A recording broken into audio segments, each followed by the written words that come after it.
The random sampler does two things. It generates random voltages and random gates. This combination of random gates and voltages is extremely powerful, and you can use it to make random melodies, or to modulate, or to make probability-based rhythms. And this variety is why so many folks love this sucker.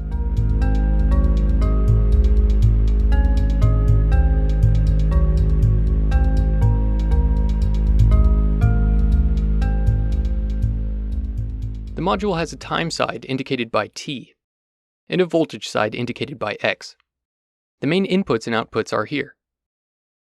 Both sides accept a clock input, and the T outputs produce the gates, and the X outputs produce the voltages. The T side of the random sampler has an internal clock, so this input isn't necessary, but it's useful if you want to sync up multiple modules. The T2 output will always produce gates at the clock rate. If you don't utilize an external clock, the clock rate is determined by this knob here, which is 120 BPM dead center, and decreases to the left and increases to the right. This button here will divide or multiply the clock by 4. This can be useful for triggering rhythms at different note values. Like if we want to run gates within 16th note intervals, we'd usually do that by multiplying the clock by 4. The jitter knob here introduces randomness into the clock timing. It's similar to a swing function at low values, and can make a rhythm sound more human, but then it just becomes completely unpredictable as we hit the max output, which sounds awesome, especially with glitch effects.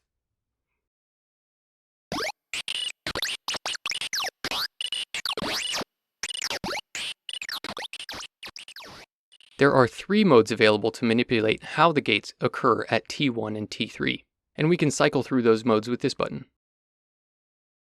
The first is a Bernoulli gate. Each tick of the clock will either pop out at T1 or T3, but never both. The bias knob in this case alters the likelihood of each output. In the middle is going to be 50-50. To the left, we'll get more T1. And to the right, we'll get more T3.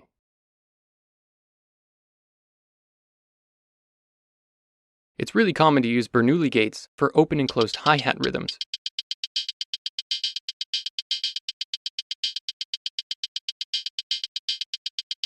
Or gates that occur uncommonly, like this one here that modulates the timbre of a tone.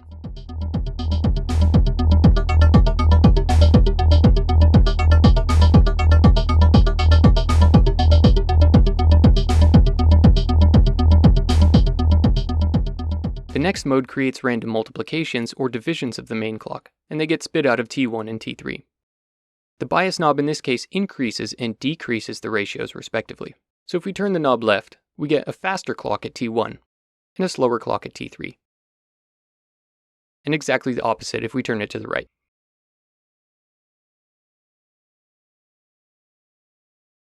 The last mode alternates between T1 and T3 to give patterns that are similar to kick-snare rhythms, where T1 is the kick and T3 is the snare.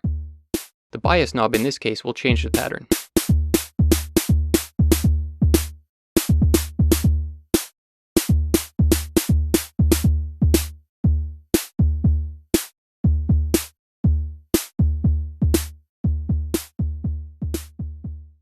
The X side is similar to the T side in its controls.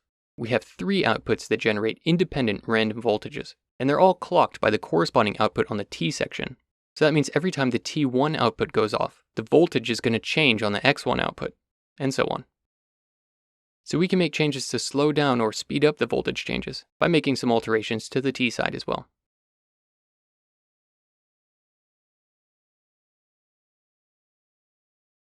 We can change the output voltage range by utilizing this button here. We've got 0 to 2 volts, 0 to 5 volts, and -5 to +5 volts. With this setup, we only have one bipolar wave. That's one that goes above and below 0. Bipolar waves are useful for modulating if you want to turn the knob essentially above and below where you have it set. Otherwise, if you're using a unipolar wave, you're just going to turn it one way. So you may want to flip or restrict the values of these outputs with an attenuverter. Let's say you want to turn the knob left instead of right. you can invert the signal like this.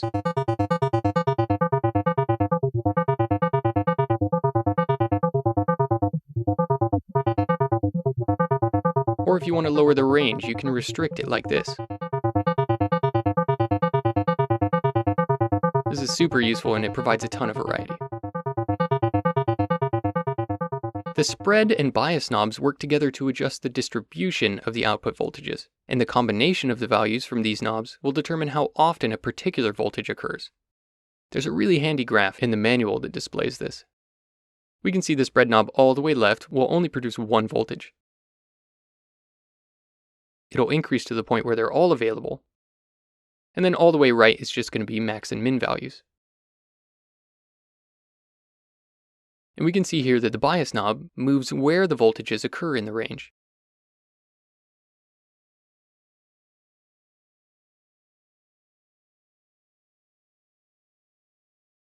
The steps knob acts like a slew limiter and determines how smooth the transitions are. We're going to have smoothest on the left, sharpest in the middle, and once we pass the middle, it'll start to quantize the output, so we can use this to play scales.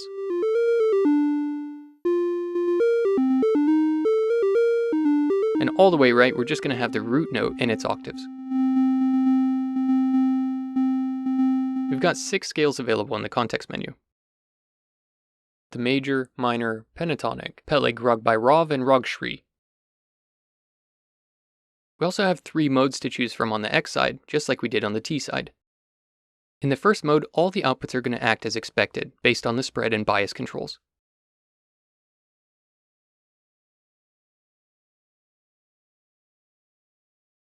In the second mode, we have the X2 output acting the normal way. And X1 and X3 are going to be opposite values.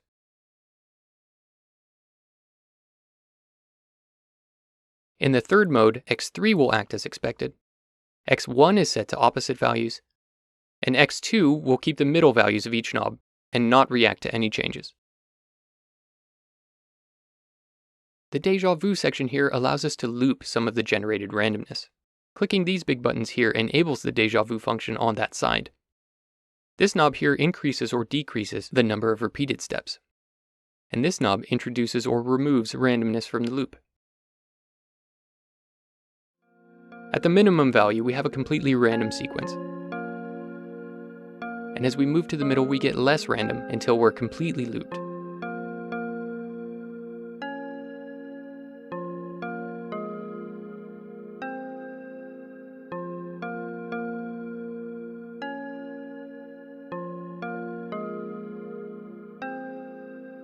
And then as we move from the middle to the maximum, we'll add randomness within the loop, so one step can jump around.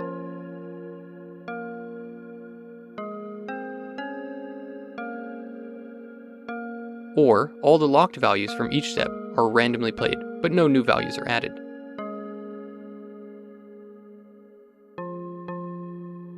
This is great for rhythms because, yeah, it's fun when there's a ton of randomness, but you need something to bob your head to. And this is where we can get a bit of that consistency that makes music. And that's everything.